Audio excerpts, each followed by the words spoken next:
మంచిర్యాల జిల్లాలో ర్యాగింగ్ భూతం వెంటాడుతుంది. ప్రభుత్వం అన్ని సౌకర్యాలు కల్పించి విద్యా ప్రమాణాలు పెంచుతుంటే విద్యార్థులలో మాత్రం సీనియర్ జూనియర్ అనే వ్యత్యాసం చూపెడుతూ ఇంటర్ విద్యార్థులు 8వ తరగతి విద్యార్థిపై పైశాచికత్వం ప్రదర్శించారు.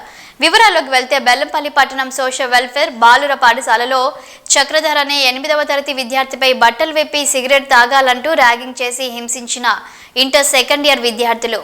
ర్యాగింగ్ విషయం 10వ తరగతి విద్యార్థి నిఖిల్ ప్రిన్సిపాల్కి చెప్పినందుకు ఆవేశంతో విద్యార్థి నిఖిల్ను చితకబాదిన ఇంటర్ విద్యార్థులు. విద్యార్థి నిఖిల్ చక్రధర్ తల్లిదండ్రులు పాఠశాల ముందు ఆందోళన చేయడం, దాడి చేసిన విద్యార్థులపై చర్యలు తీసుకోవాలని డిమాండ్ చేశారు. పోలీసులు వచ్చి విచారణ జరిపారు. ఈ విషయం బయట పొక్కకుండా ఉండేందుకు ప్రిన్సిపాల్ విద్యార్థి తల్లిదండ్రులను పాఠశాలకు తీసుకెళ్లి మీడియాకు జరిగిన విషయం చెప్పకుండా చేయడం పట్ల విద్యార్థి సంఘాలు ఆందోళన వ్యక్తం చేశాయి.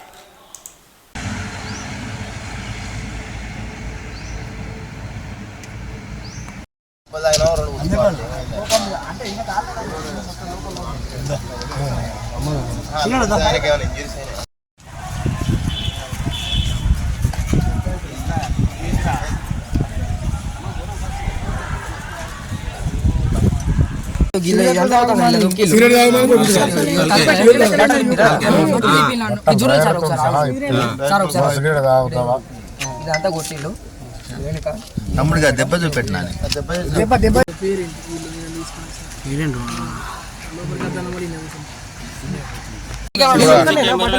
సార్ బాగా మంది ఉన్నారు సార్. ఇంకా వాళ్ళు ముందుకు అత్తలేరు, వాళ్ళు భయపడతారు సార్. తరుణ్, జశ్వంత్, పవన్, అంజిబాబు ఎందుకరా కొట్టిండు? చేతులతో కొట్టిలు, తొక్కిళ్ళు పెట్టిల్లు. నేను ఎస్ఐ ఉన్నా, కానిస్టేబుల్ ఇద్దరు అన్న ఒక అన్న, ఆయన మంచిగా మాట్లాడాడు. వాళ్ళు ఇద్దరు వచ్చి మాట్లాడి రేపు పొద్దున కేసు పెట్టిల్రా అని మాట్లాడి వీని సిగరెట్ తాపించి వీని బ్లాక్ మెయిల్ చేస్తాను. మీ డాడీ చెప్తా, మీ డాడీ చెప్తా. వాళ్ళు నలుగురు కొట్టిల్లు అనుకోండి. నాకు యాక్చువల్ తెలియదు. వీటాకి ఏం చెప్పలే. వీడు వచ్చి నాకు చెప్పుకున్న తర్వాత ఇట్లా జరుగుతుంది అంటే నాకు మంచిగా అనిపించక నేను సరే ఒక్కసారి కాదు ఇంకోసారి చూద్దాం అంటే వాళ్ళు ఆగలేదు. వాళ్ళు ఆగముందే వీని అంటే నాకు మంచి అనిపేదిగా. ఇట్లా వాళ్ళన్న తెలిసి తర్వాత వాళ్ళు నచ్చి ఇట్లా అన్న తర్వాత వాళ్ళని పైసలు తీసుకోవడం, పైసలు లేపోరా ఇదేపోరా అని బెదిరించుడు. వాళ్ళు ఇంటర్ సెకండ్ ఇయర్.